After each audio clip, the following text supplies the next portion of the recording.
Morning and welcome to the Divinely Driven Results Live show, where you learn and implement divine strategies for real results in your business.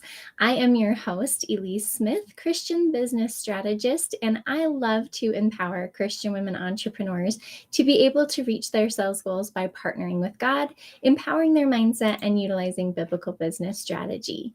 So, as we are getting started this morning, I want you guys to hop on and just tell us where you are from in the world and what you do, because these types of videos are so great to be able to start connecting with one another. And so go ahead and let's just make sure we're live and connected.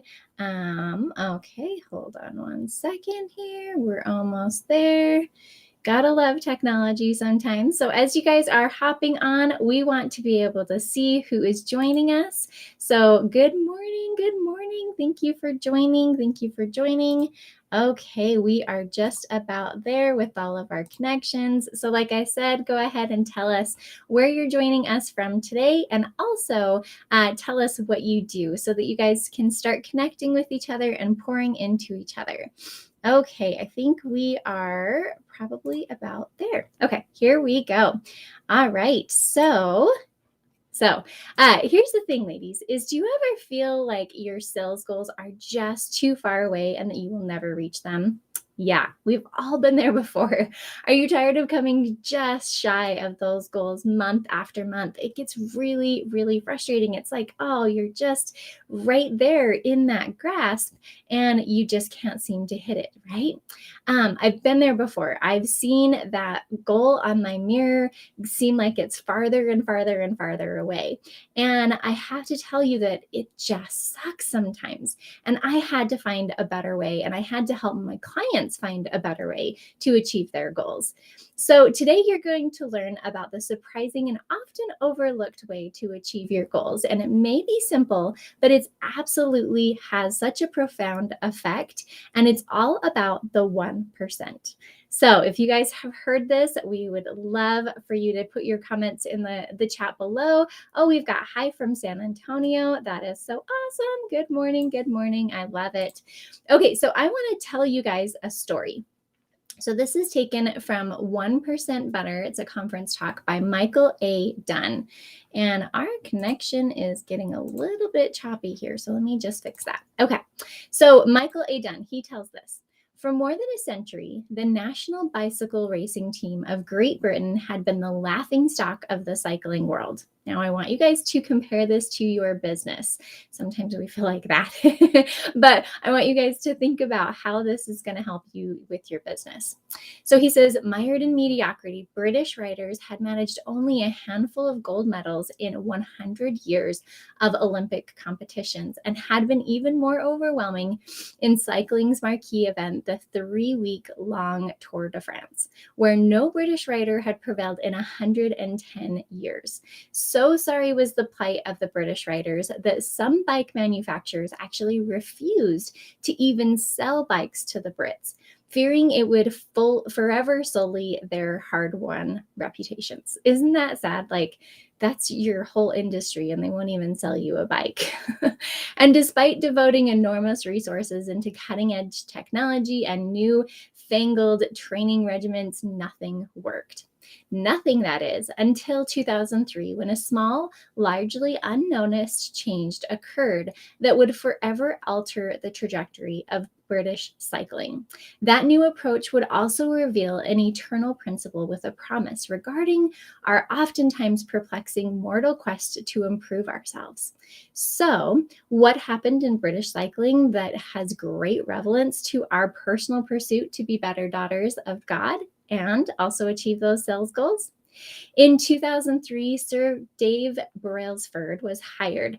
Unlike previous coaches who attempted dramatic overnight turnarounds, Sir Brailsford instead committed to a strategy he referred to as the aggregation of marginal gains. Have you guys heard this? It is so amazing, guys. I can't wait for you to hear this. So this entailed implementing small improvements in everything. That meant constantly measuring key statistics and targeting specific weaknesses. This broader, more holistic view avoids the trap of being myopically fixated on just the obvious problem at hand. Don't we do that sometimes? It's like, okay, I'm just going to put all of my energy into all these different things because everything needs to be fixed in my business. Yeah, we've all been there and it doesn't really work.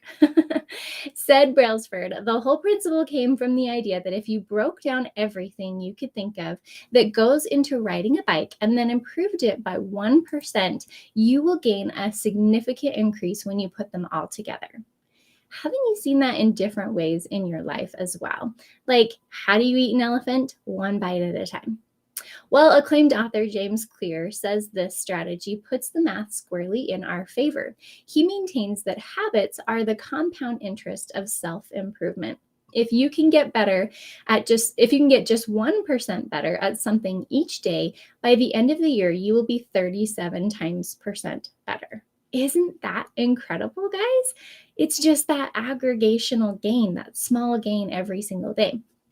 Brailsford small gains began with the obvious, such as equipment, kit fabrics, and training patterns, but his team didn't stop there. They continued to find 1% improvements in overlooked and unexpected areas such as nutrition and even maintenance nuances. Over time, these myriad of micro betterments aggregated into stunning results, which came faster than anyone could have imagined. Truly, they were on to the eternal principle of line upon line, precept upon precept, here a little and there a little. So, how does this relate to building your business in the Lord's way? Well, think about it. Even Christ grew from grace to grace. Now, you may be looking at all these things that you need to improve on in your business and just overwhelmed, right? But if you focused on improving the one thing, what if that one thing could help everything? And that's why I want to talk a little bit about let's see, what's his name here? Gary Keller. He was with Keller Williams and real estate, which, he's the owner of that, which is incredible what they've been able to do. And you may not be able to improve everything all at once, right? But he teaches the concept of the one thing.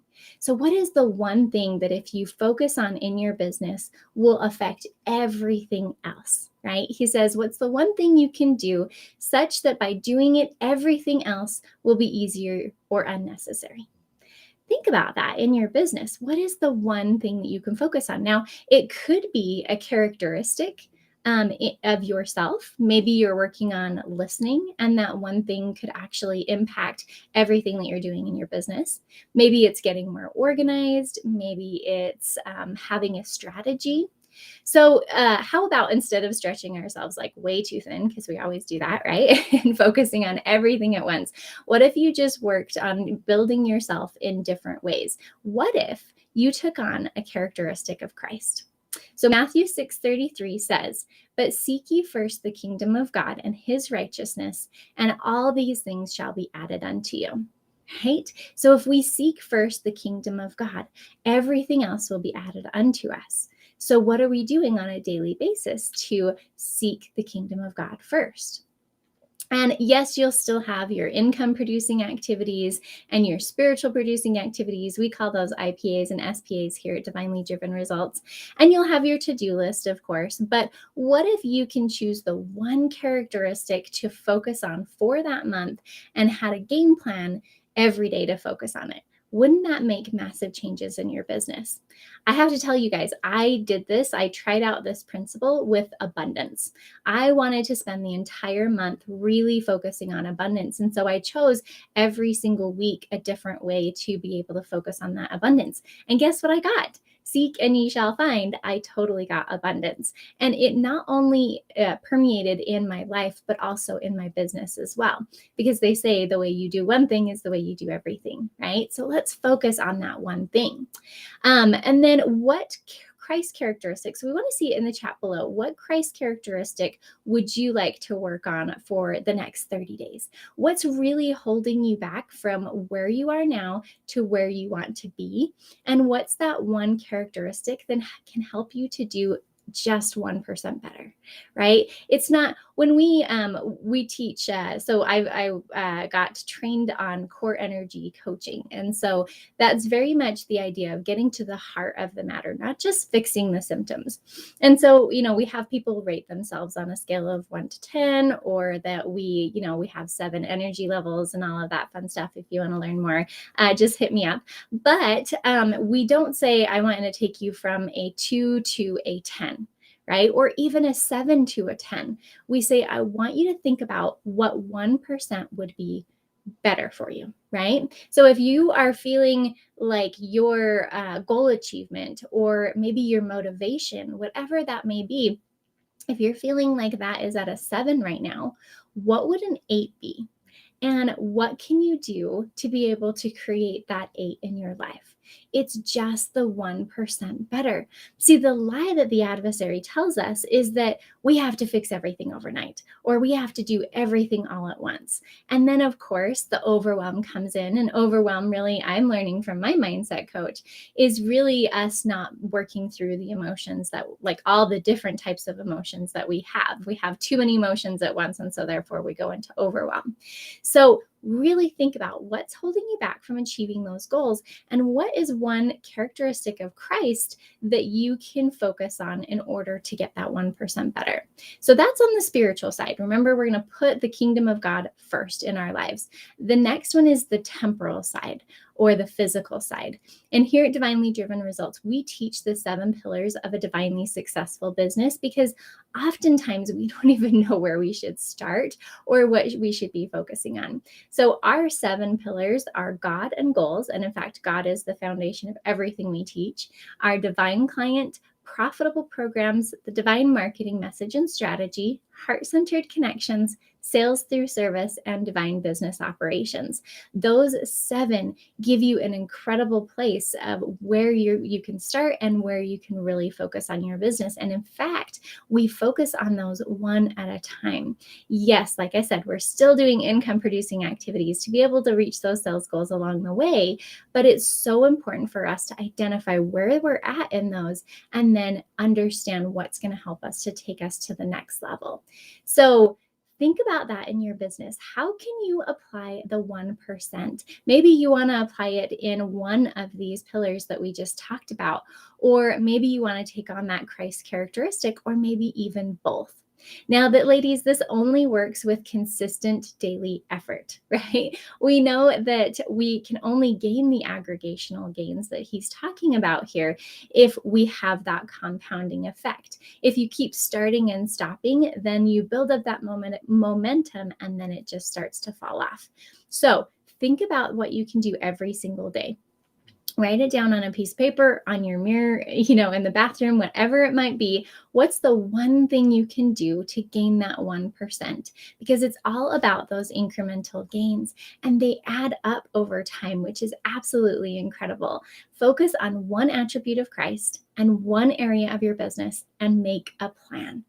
Now, if you want to learn more about the amazing pillars, the 7 divine pillars that we have for our business, and get specific guidance on your business, make sure you go to www.divinelydrivenresults.com and book a strategy session with us today. We can start really assessing where you're at in those 7 pillars, maybe even help you come up with a characteristic of Christ to focus on, so that you can start achieving those sales goals in your business. Because that's what it's all about, is not just the sales, not just the money, but the sales represent opportunity, and they represent even more people that you are able to serve, your divine client, with your exact talents and gifts, and even challenges and experiences that you've been given. So we want to help you to be able to find even more of those divine clients and serve them at a higher level. So go to divinelydrivenresults.com.